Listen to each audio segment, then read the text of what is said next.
ದೊಡ್ಡಪ್ಪ ಆಚೆ ಮನೆ ಕೇಶವ.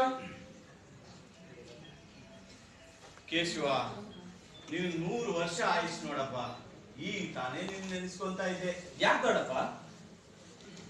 ಕೇಶವ, ಈ ಮೋಹಪುರದೊಳಗ ಎಷ್ಟು ಬೆಳೆದು ದೊಡ್ಡವಾಗಿಬಿಟ್ಟಿಯೋ ನೀವು. ಧರ್ಮದ ಕ್ರಾಂತಿ ಮಾಡಿ ಸಣ್ಣ ವಯಸ್ಸಿನಾಗ ಬಾಳ ಉಡಾಡಿದ್ದಿ. ಈಗ ಎಲ್ಲಿ ನೋಡಿದ್ರು ನಿನ್ ಬಗ್ಗೆನೆ ಮಾತಾಡ್ತಾರ. ಬಹಳ ಖುಷಿ ಆಗ್ತೈತಪ್ಪ ನನಗೆ. ಎಲ್ಲ ನಿಮ್ಮ ಆಶೀರ್ವಾದ ದೊಡ್ಡಪ್ಪ. ಅದಕ್ಕೆ ನಿಮ್ಮ ಹತ್ರ ಭೇಟಿಯಾಗಿ ಮಾತಾಡೋಣ ಅಂತ ಒಂದು ವಿಷಯ ಮಾತಾಡೋದಿತ್ತು ದೊಡ್ಡಪ್ಪ. ಬಾ, ಹಾಗಾದ್ರೆ ಇಲ್ಲೇ ಮನೆಯಲ್ಲಿ ಕೂತ್ಕೊಂಡು ಮಾತಾಡೋಣ. ಏನ್ ದೊಡ್ಡಪ್ಪ, ಮನೇಲಿ ವೈನಿ ಪದ್ಮಣ್ಣ ಯಾರು ಕಾಣಿಸ್ತಾ ಇಲ್ವಲ್ಲ? ಕೇಶವ, ಇಲ್ಲೇ ಊರಾಗ ಒಂದ್ ಮದುವೆ ಐತಿ ಅಂತ ಹೋಗ್ಯಾರ. ಸಂಜೆವರೆಗೂ ಬರ್ತಾರ. ತಿನ್ಲಿಕ್ಕೆ ಅವಲಕ್ಕಿ ಮಾಡಿಟ್ಟ ತಿಂತೀಯೇನೋ? ಬೇಡ ದೊಡ್ಡಪ್ಪ, ನಿಮ್ಮ ಆಶೀರ್ವಾದದಿಂದ ಎಲ್ಲ ಅನುಕೂಲ ಅದ. ಅಂದಂಗೆ ದೊಡ್ಡಪ್ಪ, ನನಗೆ 1 ಎಕರೆ ಜಮೀನ್ ಕೊಟ್ಟಿದ್ದು ನಿಮ್ಗೆ ಗೊತ್ತಿದೆ ಅಲ್ಲ, ಆ ವಿಷಯನೇ ಮಾತಾಡ್ತಿದ್ದೀನಿ.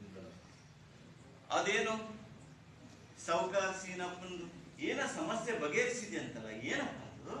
ಏನಿಲ್ಲ ದೊಡ್ಡಪ್ಪ, ಸಾವುಕಾರ ಸೀನಪ್ಪ ಯಾವುದೋ ಒಂದು ಪೊಲೀಸ್ ಕೇಸಲ್ಲಿ ದಾಖಲಾಗಿದ್ದ. ಆ ಪೊಲೀಸ್ ಇನ್ಸ್ಪೆಕ್ಟ್ರು 4-5 ಲಕ್ಷ ರೂಪಾಯಿ ದುಡ್ಡು ಕೇಳಿದ್ನಂತೆ. ಪೊಲೀಸ್ ಇನ್ಸ್ಪೆಕ್ಟ್ರು ನಮ್ಮ ದೇವಸ್ಥಾನದ ಒಬ್ಬ ಭಕ್ತರು. ಸೀನಪ್ಪ ಸಾವುಕಾರನು ಬಂದು ನನ್ನ ಹತ್ರ ಎಲ್ಲ ಗೋಳು ಹೇಳ್ಕೊಂಡ. ಹಂಗಾಗಿ ಪೊಲೀಸ್ ಇನ್ಸ್ಪೆಕ್ಟರ್ ಹತ್ರ ಕರೆಸಿ ಅವ್ರ ಸಮಸ್ಯೆಯಿಂದ ಬಗೆಹರಿಸಿದ್ದೆ. ಅದೇ ಒಂದು ಕಾರಣಕ್ಕೆ ಸೀನಪ್ಪ ಸಾವುಕಾರ ನನಗೊಂದು ಎಕರೆ ಜಮೀನು ಕೊಟ್ಟಿದ್ದಾರೆ.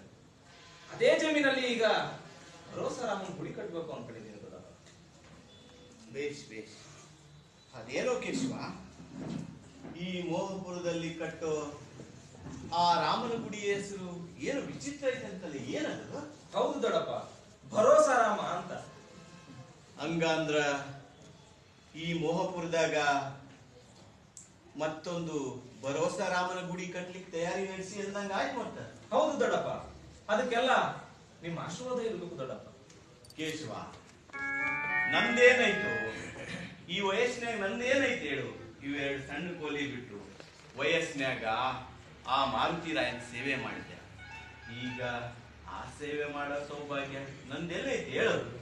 ಚೇಚೆ ದೊಡ್ಡಪ್ಪ, ನಾನು ನಿಮ್ಮ ಹತ್ರ ರೊಕ್ಕ ರೂಪಾಯಿ ಕೇಳಕ್ಕೆ ಬಂದಿಲ್ಲ ದೊಡ್ಡಪ್ಪ. ನಾನು ಕಟ್ತಕ್ಕಂತ ಗುಡಿಗೆ ಸಮಿತಿ ಅಧ್ಯಕ್ಷರಾಗಿ ನಮ್ಗೆಲ್ಲರಿಗೂ ಮಾರ್ಗದರ್ಶನ ನೀಡಬೇಕು ಅಂತ ಕೇಳಕ್ ಬಂದಿದ್ದೀನಿ ದೊಡ್ಡಪ್ಪ. ಈ